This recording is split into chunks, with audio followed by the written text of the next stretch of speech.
So yeah, today Duncan quite confidently said to me a couple of days ago, let's go perch fishing. I know a place where no matter what the water conditions, I reckon I can catch a 2-pound perch.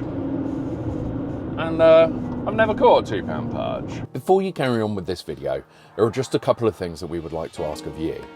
Can you please head over to @thefishingdiary, hit subscribe, hit like and click on the bell. And the same with Duncan's channel. Please, you're watching this on there now. If you're enjoying what you're seeing, hit like, hit subscribe and hit that bell. Oh, and one other thing, swear words. Yeah, I'm saying it. There are swear words in this. I've got some lobworm with me. I've got some maggot spray over the top. I'm going to be tip fishing. Yeah, Kennet and Avon Canal. Here we come.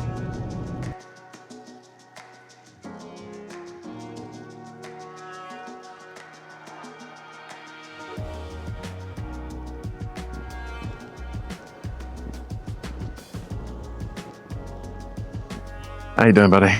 I'm good, how are you? Alright, man.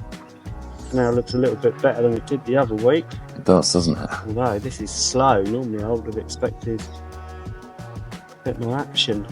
Right, I've only been here, what, 15 minutes and missed a bite, but generally I've noticed somebody's fished here over the weekend. Yesterday there's casters here, yeah. so that could be a reason, but... Oh, there we go. Smack round and for the first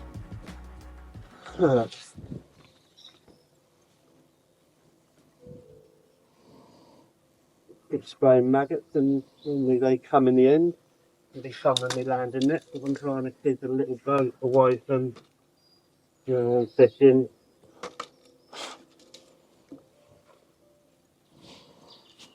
Where there's a will, there's a way. Nice looking perch. What you come for, isn't it?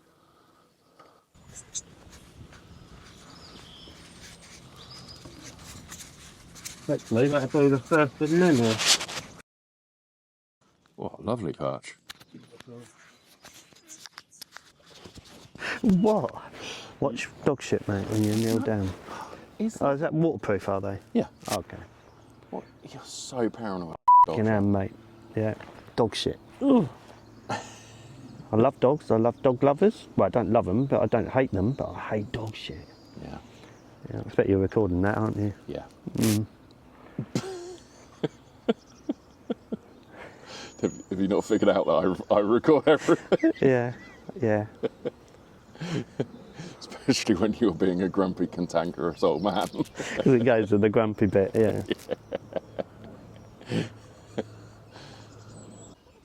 At the moment, you're fishing worm and spraying maggots over the top. Yeah. But I know you've done some live baiting in the past. When does that come good, and when, what makes your decision about whether to live bait? I think the great thing about live baiting is if you've got big perch in front of you, even if they're not really on the munch, if you drop a live bait in front of them, they will just hit it hard.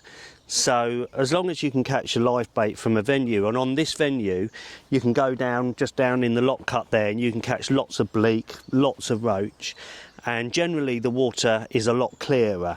So when I first actually came up here, my first approach was catch some live bait, and then, because that's my go-to, if I can catch live bait, that is my go-to perch. This isn't, not on a canal. Yeah.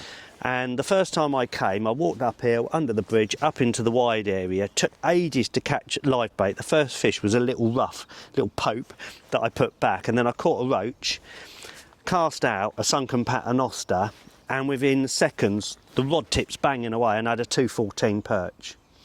And I thought, if I could catch more live bait, I'm going to be on it. I caught a couple more live bait. I think I had a pike, and then it went very quiet.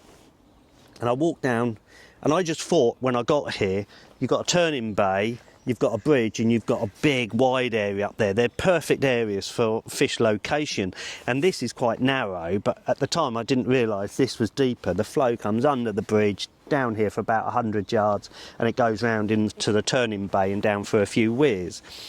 And there was loads and loads of bleak just down here, being, you know, you could just see the bleak everywhere. So I managed to catch some bleak, and I'm not joking, as soon as it went out, bang, bang, bang. But the problem I found on this canal is pike, jack pike, small pike. I have had them up to about 14 pound. But generally, you get a little jack pike, you put it back, and it's straight back out, and it's on your next live bait. The pike are just, and of course, you know, you're not using an up trace because I'm perch fishing, and then I'm having to put an up trace on it, which makes everything a lot more clumsier. And I'm perch fishing, I'm not pike fishing. But we were catching like 30 pike and 6 perch. But we knew the perch were there, but the pike were just getting onto it so much quicker.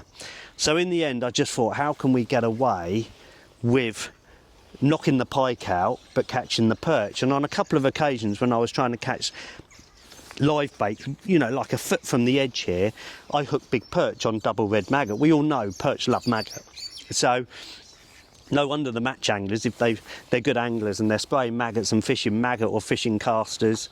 Got another bite on that rod there.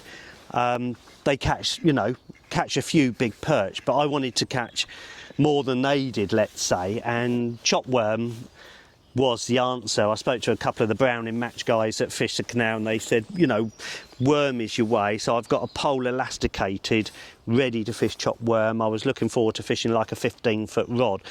But since last season, when I first came down here, that was a dry winter. This winter, we've just had coloured water.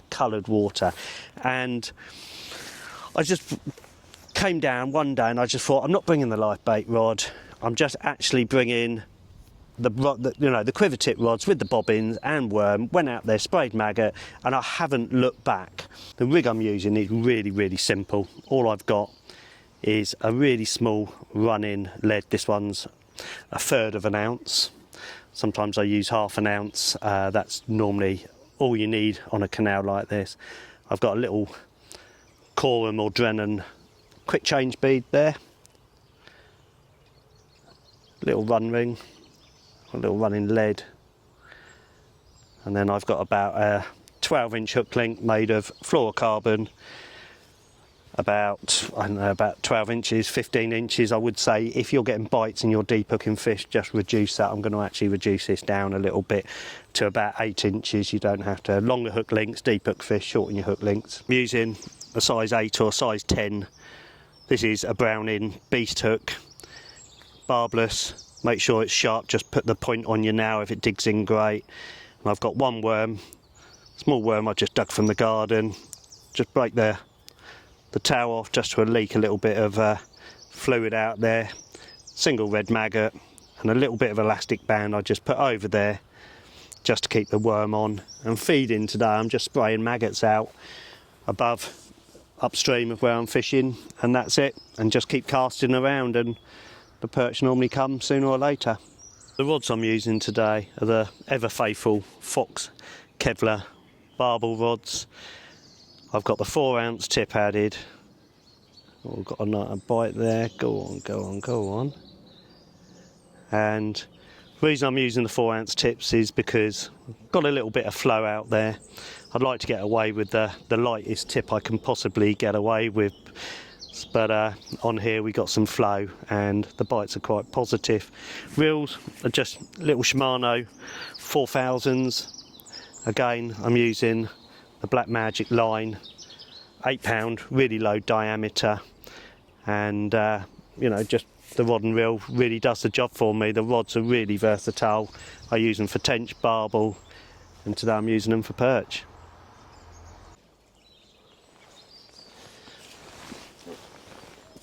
It's that chair that makes... Oh no, we didn't have this chair last time. I think it's my trousers. Is it? Because I did a lot of guffing, didn't I?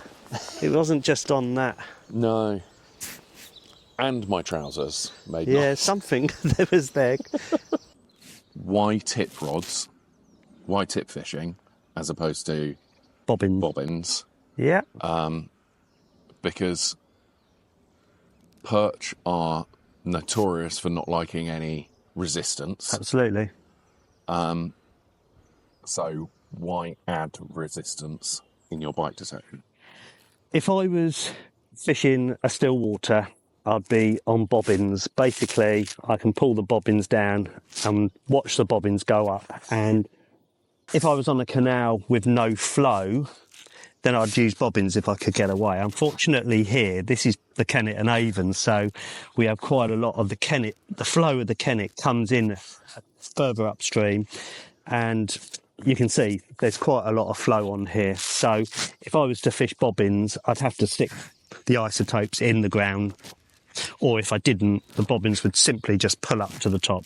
That's how I started fishing up here, and just couldn't hit the bites. And I think in a canal or river where you've got a bit of flow, you can get away with a little bit of resistance. So that's the reason, because I've got flow here, I'd have to use quite heavy bobbins to counteract that. And on here, I just found I was just striking, picking the rod up with bobbins, striking, missing them. And in the end, I just put a quiver tip on there, watch quiver tip. I don't like deep hooking perch, it's barbless hooks all the way, so I don't mind missing a few bites. So as soon as that tip goes round, and they're really positive bites here, you know, I'm striking. So I found that was the best way on a canal with a little bit of flow, or this went had quite a bit of flow actually. Right, so I've just come back to my swim, leaving Duncan down there in peace for a bit. He's had a few fish. I think he's getting skimmered up a bit.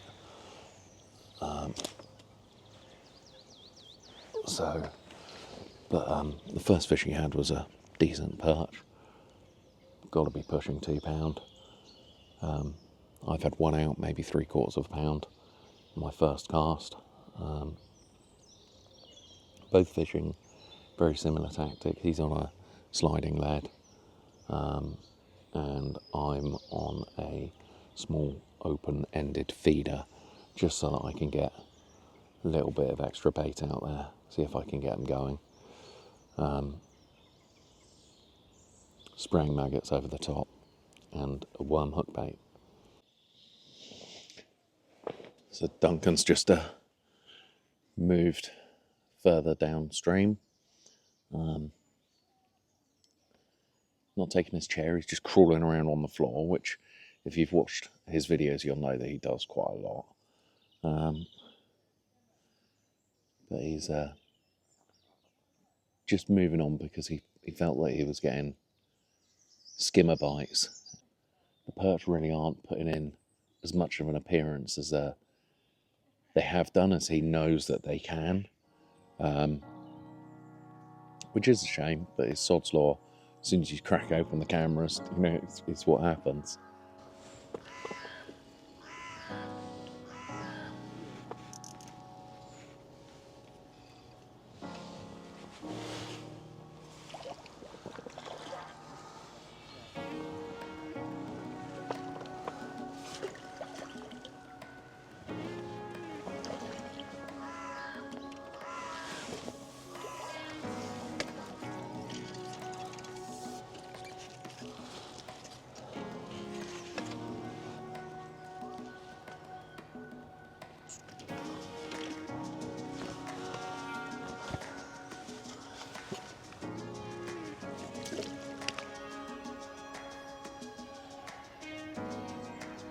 As you can see, I'm just casting about. I'm not really feeding. I just think if there's quantities of perch in your swim, casting a worm around, you will find sooner or later you land in a shoal, and then if you get a response, you can then start feeding and building that swim. As you can see, I've just moved again. Just don't think the canal is on today. It's out of form for some reason. This is the worst I've ever known it fish. There is a lot of colour in here, but as I said a couple of weeks ago, There was more colour in here. It was higher, another foot on here. And we caught. This leak, or this flowing water, enough make me want to have a wee. Oh. What? Did you not record? Did you not? We all do it. Okay, we've got 5 metres until the car. Yeah. And we've got to re-record everything that we've just done over the last 40 metres. Do you want to go back a bit? No. Not really. We just walk really slowly. Okay. No, we did that last week. Oh, yeah. It was too slow. No, but you're really good at that. Okay. So, Duncan's going for plan B. Yep. Yeah, plan A sort of worked, but a nice perch about £2 when I started, and I thought this is going to be good. But yeah, I know how well this can fish, and it's just not having it. A couple of small perch, James has started to catch, but I know just how well this can fish, and it's just not doing it for me. Last couple of weeks ago, I had about 35 pound of quality perch in a morning. Couldn't keep 2 rods in, but today it's not happening. So I'm going to go on plan B, catch some lives, and then give them Christmas dinner, see if they want that. Yep. It's funny because Duncan says that, you know, plan A is not working for him. He's probably had a £2 perch out already, which we'll show you a bit later. I've had 3 or 4, couple of decent ones, maybe £2. You're doing okay.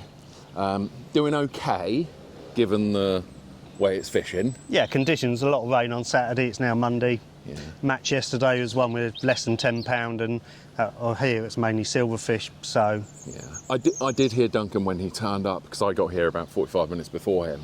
And, best swim. Yeah, that's... I could literally... He was walking down the towpath, and I could hear him grumbling. Because of the boats? And yeah, he's going to make out it's because of the boats. I know he is. No. But no, he just looked ahead and he saw where I was, and he was like... No, to be perfectly honest, when I saw James where he was and I saw a gap in the boat, if I had the choice of where I wanted to be, I would have gone where I was. Yeah. Personally, but where you are does produce fish, yeah. But I just thought, no, I'll squeeze in here. But the boats, haven't made it easy because you can't cast. It's been horrible. Yeah, I mean, I'm glad that we had that bungee. Well, I was getting high on petrol fumes with the guy mending his engine there, and that dog piss one side and petrol the other. I thought, no, plan B. You were a proper social, mate. You had like people either side. You were like part of the family. I'm a friendly guy. I think you're going to move in with them. Yeah, but you listened to when they moved off and I was talking to myself. Yeah, it's a different story. Right, let's get plan B in action. Absolutely, let's go.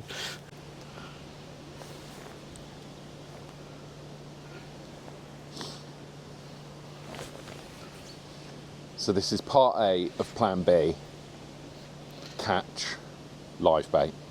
Yep. Might take a little bit to get some fish going, but there are, maybe it won't. There we go.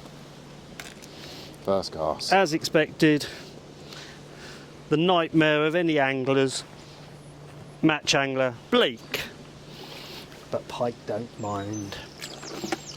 Got to be careful with bleak, they jump out your bucket. But I'm only going to get half a dozen.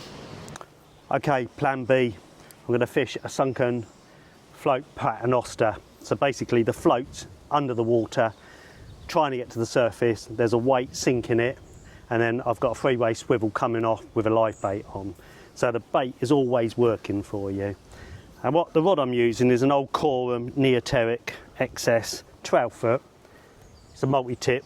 These rods were really good in their time. I know they've been superseded, but I always say to people, if you're looking for a fairly cost-effective, reliable rod, it's worth looking at Corum. They're sort of the lower to the mid-budget rods. Little Shimano 4000 again. This one's loaded with £10 Browning Black Magic again. Don't know how long we'll be able to get that. Unfortunately, Browning are gone, but it's low diameter. And then just working down to the actual rig. Let's just pull that float down a bit further. I've got one of the Drennan loafers. I think that's a 6 gram, is it? 6.4 gram. 6.4 gram loafer. as I said, I've got the rubbers on there. That slides so I can change the depth, but depth is immaterial here because your bite detection is the quiver tip that I'm using. So when the tip starts rattling, it's normally when a fish gets nervous, and then with perch you go boom, and then it goes. You get a tap and a pull. With pike quite often you get a drop back. Okay. And we won't talk about zander on the Thames because we haven't got any zander here. And we're not on the Thames. No. And then that goes down to a three-way swivel. Quite difficult to get. I'd love to get smaller ones of these, but they're about the smallest C ones you can get. And from that swivel, I don't know if you can see, I've got about, I don't know, 20 inches of light line down to a small bomb. Now that is made of the 5/6 supplex, Drennan supplex I think it is. And then coming off the three-way swivel I've got a shorter length of line like a paternoster, and that's 6/4 supplex again, down to a barbless size 8 or size 10 beast beak point. A little bit of elastic band, so when you put your live bait on you can just put the elastic band on. It keeps them on. Very, very important. If you're going to go perch fishing, please use a barbless hook. Same as eel fishing. Doesn't matter how good you are. If you're having a coffee or you turn around or your phone goes and tip goes, you're going to deep hook a fish. And again, a pair of forceps are needed to reduce, you know, a disgorger can be not the right tool. So that's my setup. I'm going to impale a little bleak because I don't like bleak. I like roach, so I use the bleak first. And if I'm probably going to hold the rod high up in the air and just feel for bites. So as soon as I get that tap tap bang, I'm straight on it and I'm going to strike. And hopefully in most cases if you do that, you catch them in the scissors. And I did forget to tell you, I've just got a short length of more powerful fluorocarbon there which acts as an up trace just in case. If I was pike fishing then that would be made of wire, but here I'm just using a bit of kind of like 15-pound fluorocarbon to act as an up trace. But in general, when you get that bite you strike straight away and a hook goes in the scissors.